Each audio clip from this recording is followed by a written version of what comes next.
Hi, Eswar. Thank you so much for coming on with us today, and congratulations on the amazing 710 score. Hey, thank you so much for having me, Rida, and thanks a lot um, for my GMAT performance. And I think it's been a pretty good one, especially thanks to e-GMAT. We're always really, really happy to be part of your success. So tell me a little bit about yourself. I'm an engineering graduate. I did my undergraduation in chemical engineering from Chennai, and I worked in a company called KPMG for a couple of years before doing my master's in a school called Bocconi in Milan. I did like a master's of management course over there. It was a 1 year program focused on the food and beverage industry. I was after 1 year of studying, I got a job and I was working there for almost 4 years. And yeah, now I feel that I have gained enough exposure to do second master's, an MBA program, and for which I'm right now at this point where I'm preparing. I mean, I did prepare and I gave my GMAT, and I'm preparing my applications for some schools in India and around India. Very nice. So now that, you're preparing for these exams, of course, the first thing you thought about was the GMAT. So how did you really get on this GMAT journey and this prep journey as a whole? Okay, so this is not my first attempt at GMAT. This is, in fact, my fourth attempt at GMAT. But a couple of attempts were for my first master's, which was like more than 5 years back, because of which I had to rewrite the GMAT because I did not have a valid score. And my GMAT experience this time was with two attempts, and there was like a steep progress between attempt one and attempt two. And I gave my first attempt in the end of August, and my second attempt in November, in the 9th of November this month, like a few weeks back. And yeah, so I have been working on this time I've been working on my GMAT preparation from the end of May. From the end of May, for the first attempt in May, June, July, and 2.5 months or 2 months and 3 weeks I've been studying. And the second attempt, I actually spent a little less time, obviously, because I was acquainted to the kind of stuff that is tested, also from my previous knowledge, of course. And I did procrastinate a little bit after my first test. I was still hungover for like a week or two, before which I decided to start studying. So I had approximately 40 days for my preparation for my second test. And yeah, and there enter e-GMAT, and I was able to prepare, and I was able to get that steep increase on my score. So what was your first score, the one from August? Oh yeah, so my first score was a 640. I had a Q49 and V27, if I'm not wrong. And my second attempt was 710 with Q50 and V35. And yeah, and both my AWA and IR scores also improved compared to last time. I think I got a 5 on AWA and again a 5 on integrated reasoning. This time it was 6 on the AWA and 8 on the integrated reasoning. Oh, so perfect scores on that end. Oh, yeah, thank you. Great. So that's really great. So in such a short span, that 70-point increase is massive, right? So, and as you said, you already had a certain amount of base knowledge, one from your previous attempts quite a while ago, and more so from your more recent attempts studying from May onwards. So what did you kind of do once you came on the GMAT platform to, one, utilize the information you already had, and then utilize the platform to kind of maximize improvement in a limited time? Yeah, so I got introduced to e-GMAT because I did my first preparation like mostly in GMAT Club and using some other local resources.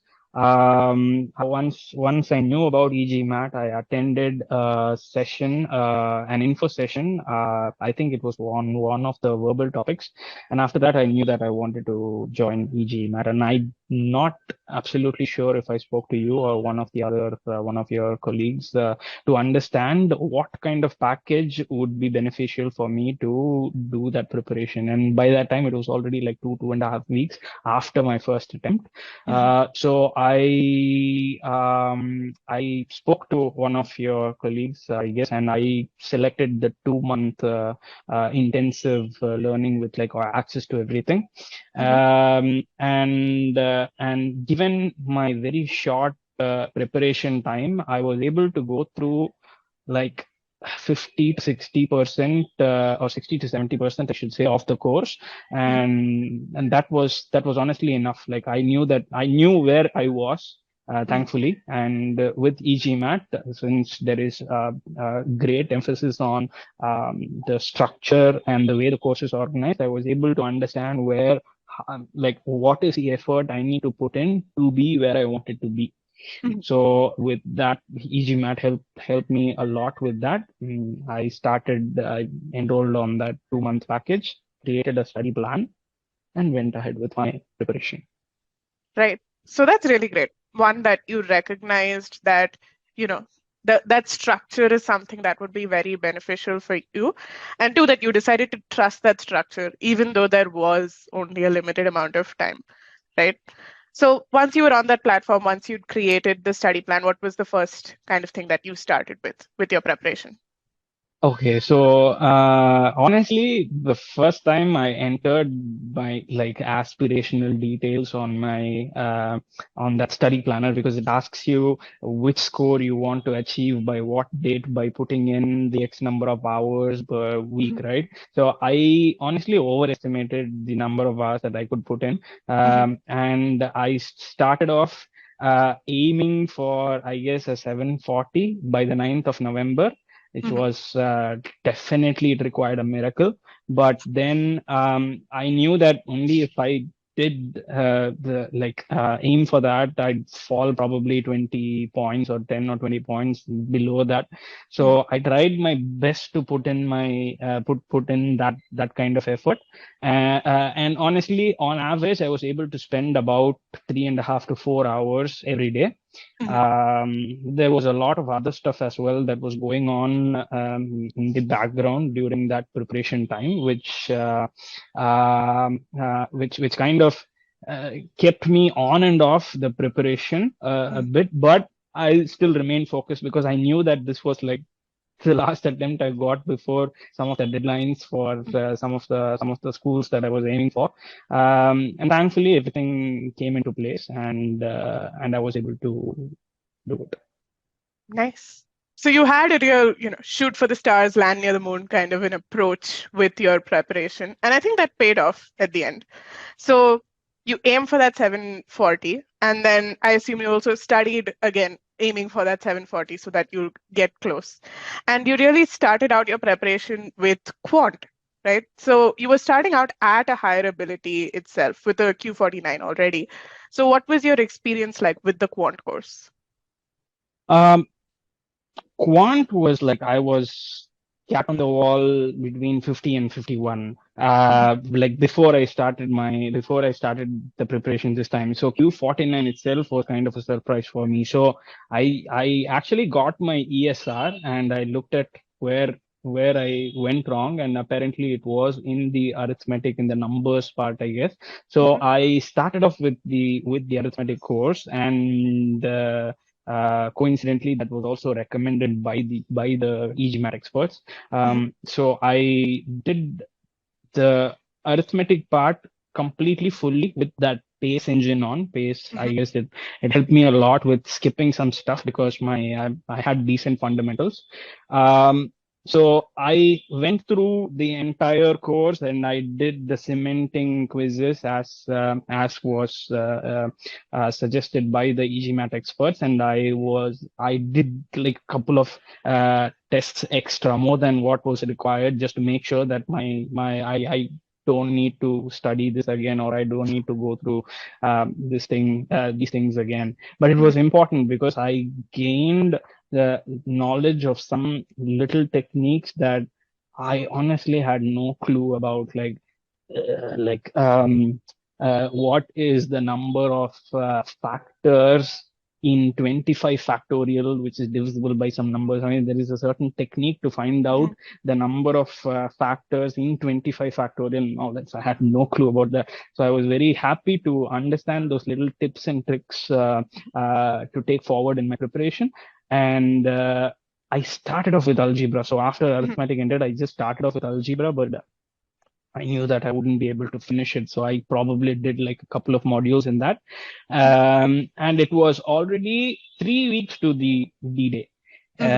By the time I was at that point. So I knew that I had to put in all the rest of the effort in for the disastrous V27 that I had gotten in that attempt.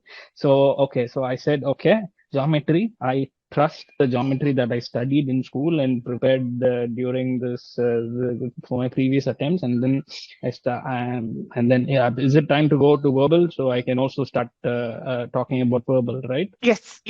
We can start talking about it. So Then you left algebra. You're like, I trust my geometry skills. I can get through to 50 with what I know already. So then, how did you start off with verbal? So after that, I had to begin verbal, and I think that is when I sent you an email saying that I'm really anxious about verbal. So let me come back to algebra and geometry, which I knew at that point that I will never come back to this. But you didn't tell me. I was in the zone that okay, this man will come back. He'll complete everything. But you said I want to move to verbal, and then that's when we made that conscious shift. Exactly. I did that. Honestly in the interest of time. So I had like 3 weeks to prepare for my verbal. I started off with the master comprehension course. Okay, a little parenthesis. I also did like there is this introductory course for quant, right? The quant basics course. The quant basics. I did quant basics and arithmetic, nothing else. So jump back to verbal. So I did my master comprehension course, and master comprehension course honestly helped a lot with trying to emphasize on the importance of like meaning in GMAT in general. And with that learning, I was able to tackle the reading comprehension, sentence correction. No, sentence correction technique. Yeah, because everything is like a nice cumulative progress in the way things are structured in e-GMAT. So we start off with master comprehension. Master comprehension gives you some skills which you can take to SC. From SC, you can take some skills to CR, and from SC and from master comprehension, you can take stuff to CR. And from the first three, you can take everything to RC. So honestly, I was able to appreciate the reason why the e-GMAT experts want us to study it in a certain order. And that was like absolutely clear right from the beginning.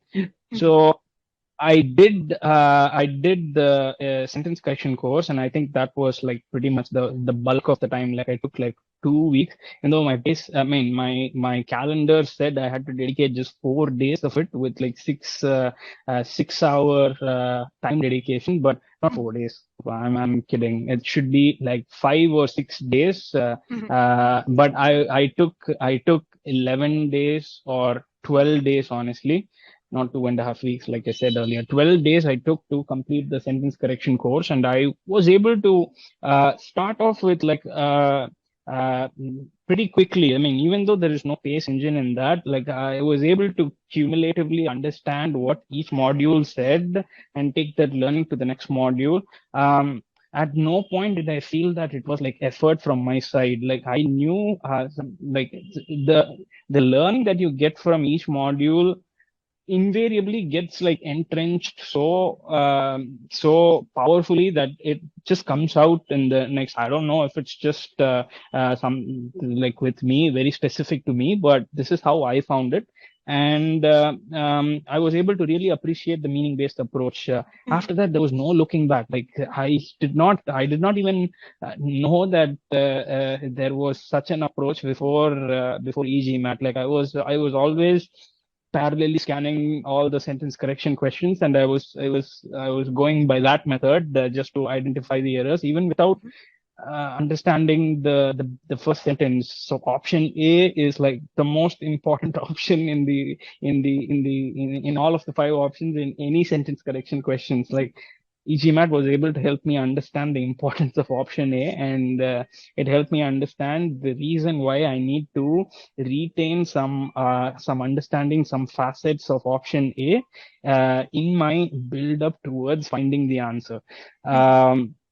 So after I was able to I was able to finish the sentence correction course. By that time, I knew how to read, how to decipher each sentence, how to understand what is the point of view from which a certain statement is being said, and I was able to understand all that. So with that understanding, proceeding to critical reasoning was absolutely not absolutely easy. It was not hard to put it that way. So in critical reasoning, since the most important part is to is understanding the whole sentence, the reading skills from sentence correction help a lot in critical reasoning.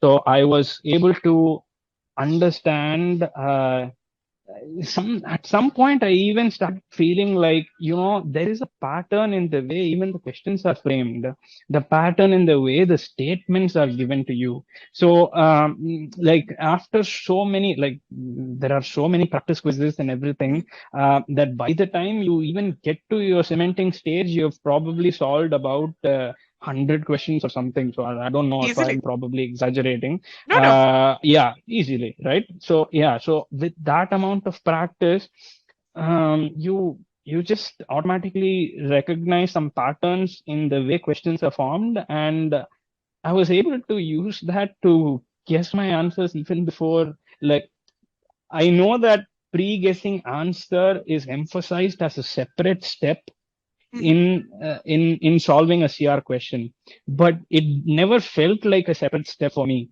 Reading it, I already knew what should be the line in which the answer needs to come in. So after It was like with instinct for that, you. exactly, that instinct, that intuition about the way the questions are framed and the way the options are framed, I was able to clearly understand how to eliminate the wrong answers and get to the correct one. And in CR, the result, I mean, I was pretty okay with CR getting into e-GMAT, honestly, because I knew that in the wrong answers, there was almost always some element that had nothing to do with the statement that is given to you. So that if once you identify that element, for example, in a strengthen question, yes, new information is needed to strengthen a certain assertion. But even that new information should be in the realms of what the statement is. So all the wrong answers have some element of BS to it. So you just need to, I just had to identify that BS and eliminate it. Like beyond a certain point, I didn't even have to read the entire option. I knew that this was not, and I could just move to the next option. So given those reasoning skills that I got out of critical reasoning, I don't know if I was able to come to the cementing part, or maybe I just skipped some modules and directly attempted some cementing quizzes in critical reasoning, so that like I could enhance my understanding a little bit, or just to see if my understanding is correct or not. So by that time, I was guessing how the course was going. So I was trying to You're using guess those how the critical course reasoning is. skills. Exactly, to understand how the e-GMAT team would have framed the course. And thankfully, I got it right. I got it right because while I solved the cementing quizzes in critical reasoning, I was seriously able to reinforce my own rationale behind certain selecting a certain question. I did not have time to go through the answers or listen to the recording videos. Unfortunately, there is no speed button for the verbal part. For So I most was of it, not able to, yeah, most of it. So I couldn't afford to spend a lot of time listening. So just two or three questions which I had serious doubts as to whether my reasoning was correct or not. I went through the answers and I was very happy because almost 90 to 95% I got the line of reasoning or the rationale behind choosing the right answer or eliminating the wrong answers. I got that right. So I had the confidence by the time I finished the cementing quizzes in critical reasoning. And by the time I started RC, it was 5 days to go for the exam.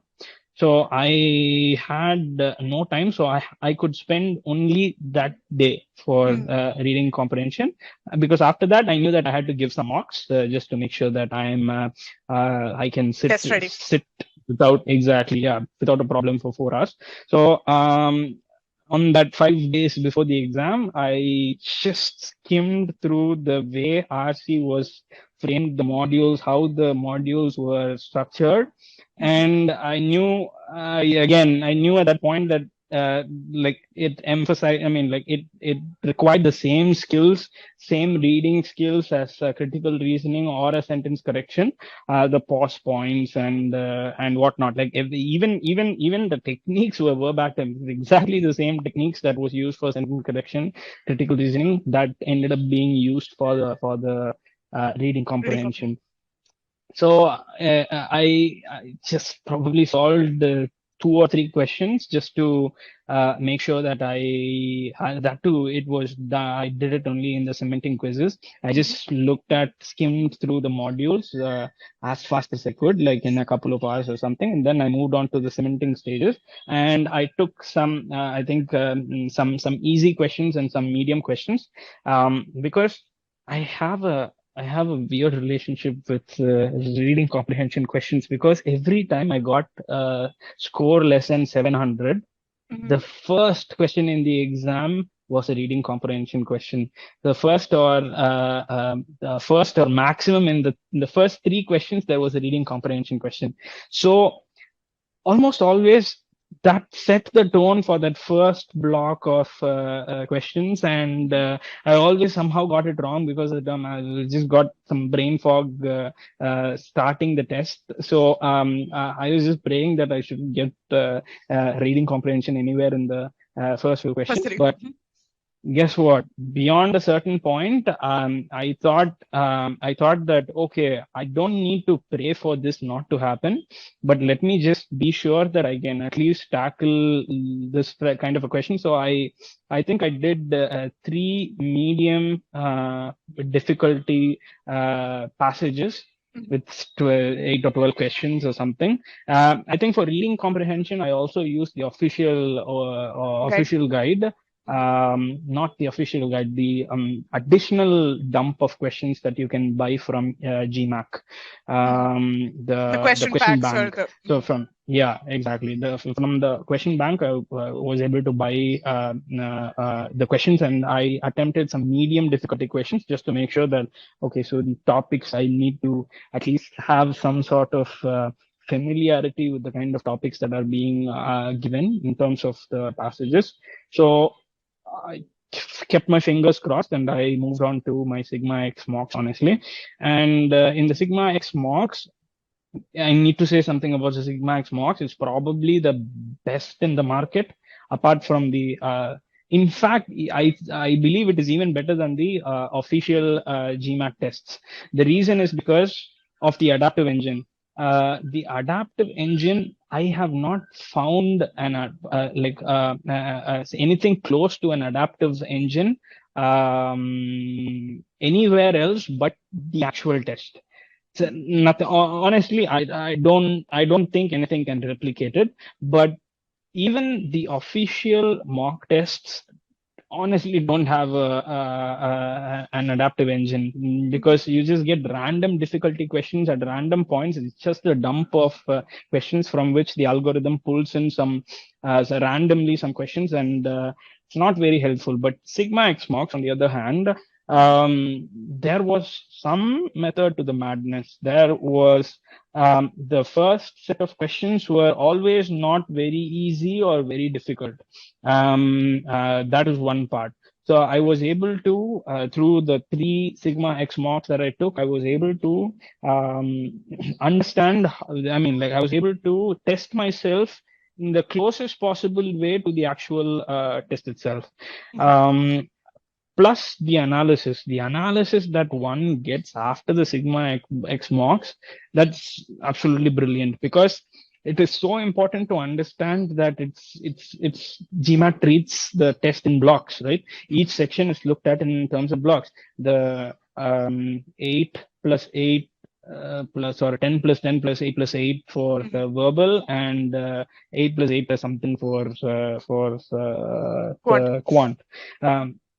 But the verbal part, the first 10 questions, so I was able to understand how that graph went, and what would be the average difficulty level for the second block should I answer the first block in a certain way, how strong I am in the first block, and all that. So with respect to that kind of analysis, Sigma X mocks helped me a lot, and I was able to get help me if I'm wrong with my scores. I think it was 710 on my first Sigma X mock, or rather 680. 720 on my There first was a Sigma X mock, 680. 680, 680 on the second, and 710 on the third.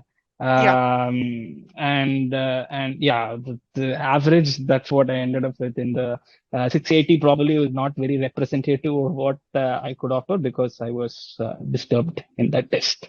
Yes. So and with that, I took one mock from the official one official mock in which I got 730. I got a Q51. I knew that Q51 was not possible, almost impossible in the actual test, which is why I say that I never got more than Q50 in the Sigma X mocks. So for reasons like this, I really appreciate the way Sigma X engine works, and that helped me a lot. So after those 4 tests in four days, I just took my GMAT the 5th day, and luckily I was able to end up there. The last day, I did some practice with the integrated reasoning, for which I used the e-GMAT portal as well. Just a few slides. I mean, the multi-source reasoning, that was my nemesis. So I was able to make do some practice with respect to the multi-source reasoning questions. Not that I gained any skill, but it helped me get in pace with because I had not done any For so long. integrated reasoning before, yeah, for so long. And yeah, so this is how I arrived at my 710 score. I have to ask now, did you have an RC passage in the first 3 questions on the 710 exam? Yeah, it's the fourth question. Fourth question was an RC passage, but it was not a long passage. I was very lucky. Sometimes you just look at, I mean, like when you see that there is an option to scroll, that is the most demotivating thing ever in the start of GMAT question. I mean, for me personally, it may not be for everyone. But yeah, it was a short passage, and I think I got most of it right. So that's great. So tell us about your test taking experience. I know we know one thing, that you had an RC and it wasn't so bad, but how did the rest of it go? Especially because you had such an intensive mock prep experience just a couple of days before the exam. Test was fine. So the test center is about 3 or 4 kilometers away from my house, and My dad is a very superstitious person, so he was like, "Okay, let's make sure that you leave at this time, and let's make sure that the both of us go in like a two-wheeler. We don't want a car because we need a contingency plan in case the car breaks down. So we don't have any other option. So you go in a two-wheeler, I come in a two-wheeler, I go in front of you because if there is anything wrong, I will take that bad energy away from you, and you can go." So I entered the test with that kind of positivity. So that's why I was trying to say all this. So I knew, see, even though I was a little bit pressurized by the fact that it was probably one of my last chances to make through to like a couple of schools within round two of the applications. Um, I knew that, see, beyond a certain point, see, that's why I think it's emphasized that it does not make sense to prepare for more than like 4 or 5 months. GMAT is something, is a test that needs to be given in the heat of the moment. And with enough preparation, you need to take that momentum forward and you need to go and give the test. And of course, you have other external factors that you not in your hands.